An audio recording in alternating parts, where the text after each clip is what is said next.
Hello Rafsan, কই তুই? কাজ করতেছি। কখন শেষ হবে? কেন? তুই একটা বাইক নিয়ে চলে আয় না। আর কোনোভাবেই সম্ভব না, আমি খুব ইম্পর্টেন্ট কাজে আছি। প্লিজ প্লিজ প্লিজ প্লিজ, খুব দরকার। আচ্ছা দেখতেছি, রাখ। ওকে, থ্যাংক ইউ। সরি দোস্ত, সরি সরি সরি সরি। কটা আসতে বলছিলি? কটা বাজে? আসলে অপু ভাই শোটা না শেষ করে আসতে দিচ্ছিল না, তাই একটু লেট হয়ে গেল। সরি। আচ্ছা চল এখন। যাবোটা কোথায়? আনিকার বয়ফ্রেন্ড ফাহিম ওদের 1 মান্থ অ্যানিভার্সারি হিসেবে একটা পার্টি থ্রো করেছে। আর আমি না গেলে তো আনিকা খুব রাগ করবে। আমি তো কখনো পার্টিতে একা যাইনি, তাই তোকে নিয়ে যাচ্ছি। একটা মানুষ বিপদে পড়ছে, তুই হেল্প করলি, আমি হেল্প করলাম। আমার তো বাসায় ফিরতে হবে, আর তোর তো বাসা না ফিরলেও সমস্যা হবে না। বলছিলাম কি দোস্ত, প্লিজ তুই আজ রাতটা আনিকার সাথে থেকে জানা। তোর ফ্রেন্ড আর তোর দায়িত্ব দুইটাই আমার উপরে চাপাই দিয়ে চলে যাচ্ছে, সেই তো। আনিকার একটু খেয়াল রাখিস। আমি বাড়িতে পৌঁছে তোকে কল করছি।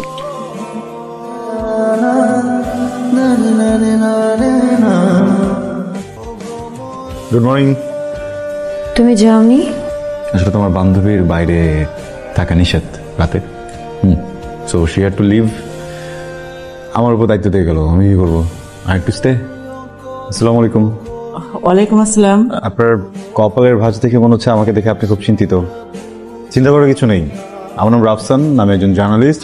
আমি সামিয়ার ফ্রেন্ড, সামিয়া ওর ফ্রেন্ড। ও গতকাল খুব অসুস্থ হয়ে পড়েছিল, পরে আমি সামিয়া দুজন মিলে ওকে এই বাসায় নিয়ে এসেছি।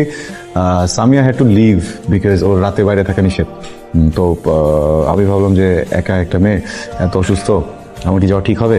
আমি পুরো রাত এখানেই ছিলাম। তোমাকে আমি ফোন করেছিলাম, সত্যি ভিজে ছিলাম। রাফসানের নাম্বারটা তোমার কাছে চেয়েছিলাম, দাওনি। তুমি কি আমার উপর কোনো কিছু নিয়ে বিরক্ত? না। তাহলে রাফসানের নাম্বার দাওনি যে? কেন দিব? তোমার পার্টিতে গিয়ে যা হয়েছে তাকে যথেষ্ট ছিল না? আমার ভুল হয়েছে তোমার পার্টিতে যাওয়া, আর সব থেকে বড় ভুল হয়েছে সেখানে রাফসানকে সাথে নিয়ে যাওয়াটা। তুমি এইভাবে কথা বলছো কেন? দেখো আনিকা, এটা আমার অফিস, তো প্লিজ তুমি এখান থেকে চলে যাও। তোমার সাথে আমার একটু ইম্পর্টেন্ট কথা ছিল।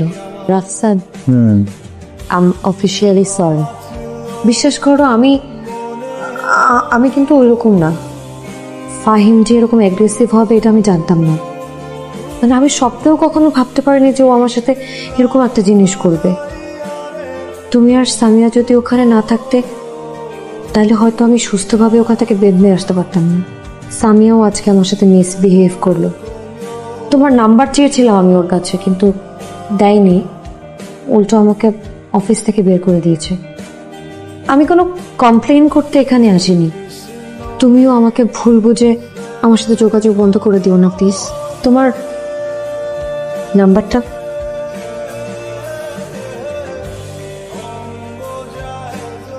শোন আনিকা, তোর প্রেমে একদম মন্ত্রমুগ্ধ। তুই দেখবি যে কোনো ভাবেই হোক ও তোর সাথে যোগাযোগ রাখবে। হাই, আমি তো ভেবেছিলাম যে তুমি আমার ফোন রিসিভ করবে না, আবার ফোনও ব্যাক করবে না। কেন ভাবছো? এমনি।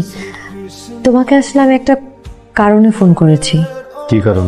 তুমি বলেছিলে না পৃথিবীতে যে মানুষ একা একা থাকতে পারে সে সবচেয়ে বেশি শক্তিশালী। তোমার এই কথাটা আমার মাথায় ঢুকে গেছে। তোমার সাথে পরিচয় হওয়ার পর থেকে এখন আর আমার ভয় লাগে না। খামাখা রাগ করতেছিস? খামা খারাপ করতেছি না, তোকে ডেকে নিয়ে একটা বিপদে ফেললাম। আমি চাই না তুই আর কোনো বিপদে পড়। তুই এটা বলার জন্য আমি নামাইছি? তো আর কি? দেখ, মেয়েটা মানুষ খারাপ না, ওর টাইমিংটা ব্যাড। এমন সময় তোর বা আমার উচিত ওর পাশে দাঁড়ানো। আমি আনিকার আন্টি শায়লা। ভোর থেকে ও শরীরটা ভালো না, কিছুই খাচ্ছে না। তোমার সঙ্গে দেখা করবে, বের হবে। বাবা, তুমি একটু আসতে পারবা? আমি আর 5 মিনিট আছি, তারপর চলে যাব। কেন? আমি সুস্থ হয়ে যাওয়ার পর একদিন আমরা বাইরে ঘুরতে যাব, ওকে? সুখের সময় দুঃখের, আর দুঃখের সময় সুখের গান গাই। আজকে পালাই। কি হয়েছে?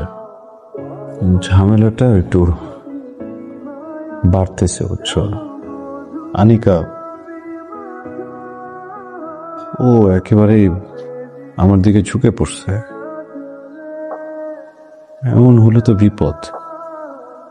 তোরে আমি খুব ভালোভাবেই চিনি, সব আনিকা টানিকা তোর কাছে কোনো ব্যাপার না, সমস্যার সমাধান হয়ে যাবে, চিল কর, চল। তো তোর তো রাজকপাল রাফসান। মানুষ সারা জীবন একটা সত্যিকারের ভালোবাসা খুঁজে খুঁজে পায় না, মারা যায়। সেখানে আনিকা মেয়েটা তোকে এত ভালোবাসে, কিন্তু তুই পাত্তাই দিতেছিস না। আমার বাবা মা কোথায় বলো তো? বিদেশে? না, মিথ্যা বলছি ভাই। আমার বাবা আর মা দুজনকে ভয়ঙ্কর রকম ভালোবাসতে, বুঝছো? আমি কখনো আমার বাবাকে দেখি নাই কোনো পরনারীর প্রতি আকৃষ্ট হইতে, কখনো অন্য কারোর সাথে বাড়তি কোনো কথা বলতে। কিন্তু এই অধিক ভালোবাসা, বুঝছো, একটা সময় আমার বাবার ফ্রিডম কেড়ে নিতে থাকলো। আব্বা স্পেস পাইতো না, ফ্রেন্ডের সাথে বা অফিসে কোথাও গিয়ে নিজের মতো করে থাকতে পারতো না। আম্মা তার এই সুযোগটা দিত না। আব্বা বুঝাইতো আম্মাকে, বিভিন্নভাবে বোঝানোর চেষ্টা করতো, কিন্তু আমার আম্মা তো নাচ্ছকান্তা, কখনোই বুঝতো না। আম্মা যেন বোঝে, যেন একটু একটু করে ঠিক হয়, এর জন্য একদিন আমার বাবা মজার চলে আম্মাকে বলে ফেলছে, তুমি যদি ঠিক না হও আমি তোমাকে ডিভোর্স দেব। বাজার থেকে ফিরে এসে দেখে যে আমার ফ্যামিলির সাথে ঝুলতেছে। তার মনে হয়েছে আম্মার ওই অবস্থার জন্য সে দায়ী। দৃশ্য দেখেছে, সাথে সাথে স্ট্রোক করছে। আমার চোখের সামনে আমার আব্বা, আমার আম্মা, দুইটা মানুষের লাশ পড়া। ভাই, আমি কারোর দোষ দিতে পারতেছি না। কান্দিস না। Hello, excuse me. আমি তোমাকে কল করেছি, কিন্তু তুমি রেসপন্স করোনি। অ্যাসাইনমেন্ট বুঝে দিচ্ছিলাম, তো অ্যাসাইনমেন্ট বুঝানোর সময় তো ফোনটা সাইলেন্ট করে রাখতে হয়, খেয়াল করে কি বলো না, কি বলবো বলো। আমি আজকে অনেক সুন্দর করে শাড়ি পরে এসেছি, তোমার সাথে ঘুরবো, ওই জন্য। তোমার কি একটু টাইম হবে? হবে। রাফসান, আজকে আমি অনেক হ্যাপি। আজকে আমি ফাহিমকে অনেক ধোলাই দিয়েছি, এত বকাবকি করেছি, ওনা ভয়ে ফোন কেটে দিয়েছে। একটা কথা জিজ্ঞেস করবো? করো। আমাকে তোমার কেমন লাগে আনিকা? ভীষণ ভালো। রিকোয়েস্ট করি, তুমি আমার প্রেমে পড়ো না প্লিজ। ভীষণ ভালো লাগে, প্রেমে পড়লে একটা সময় সেটা ক্ষয় হতে থাকে। তোমার জন্য ভিতরে ভীষণ রকম বন্ধুত্ব কাজ করে, কিন্তু এই মুহূর্তে প্রেম করার শক্তি বা সুযোগ কোনোটাই আমার নেই। ভালো থেকো, নিজের যত্ন নিও। আমি যে জিনিসটার ভয় পেয়েছিলাম সেটাই হলো। আমি কি ভুল কিছু করেছি? রাফসান তো ভালো লাগার মতোই একজন মানুষ। ফাহিমের সাথে প্রেম করে আমার জীবনের সবচেয়ে বড় শিক্ষা হয়েছে, কিন্তু রাফসান আমাকে আনিকা হতে শিখিয়েছে। আমি এখন বুঝি প্রেম আর ভালোবাসার মধ্যে পার্থক্যটা কি। আমি গত 2 দিন থেকে রাফসানকে খুঁজছি, অফিসে নেই, আর বাসার অ্যাড্রেসটাও আমার কাছে নেই। আমি তোমার কোনো সাহায্য করতে পারছি না আনিকা। রাফসান অন্যরকম। আমি তোমার কাছে কোনো সাহায্য চাইতে আসিনি, তুমি শুধু আমাকে দূরে ঠেলে দিও না। আসসালামু আলাইকুম। আমি আনিকা। রাফসান আছে?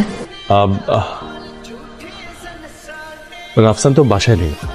রাফসান, আমি জানি তুমি ভেতরে আছো, প্লিজ দরজাটা একটু খোলো।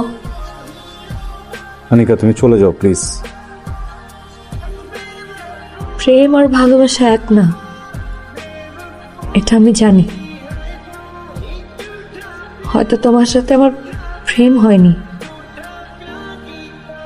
কিন্তু ভালোবাসা হয়েছে। প্লিজ তুমি দরজাটা একটু খোলো, আমাকে ভেতরে আসতে দাও please. Anika please leave. Rafsan, আমি জানি আমাকে সামিয়া সব বলেছে, তুমি কেন এত ভয় পাচ্ছ? সবার জীবনের কাহিনী একরকম হয় না রাফসান, আমাদের কাহিনী হবে ভিন্ন, যেটা শুধু তুমি আর আমি মিলে লিখবো। আনিকা তুমি লিমিট ক্রস করে ফেলতেছো। তুমি প্লিজ যাও না এখান থেকে। দেখো তুমি চাইলে দরজা ভেঙে ফেলতে পারবা, আমি নিজে থেকে কোনোদিনই দরজা খুলবো না আনিকা। তোমার যদি কখনো মনে হয় যে তুমি আমার কাছে আসতে চাও, যাতে দরজা খুলেই তুমি আমাকে পাও।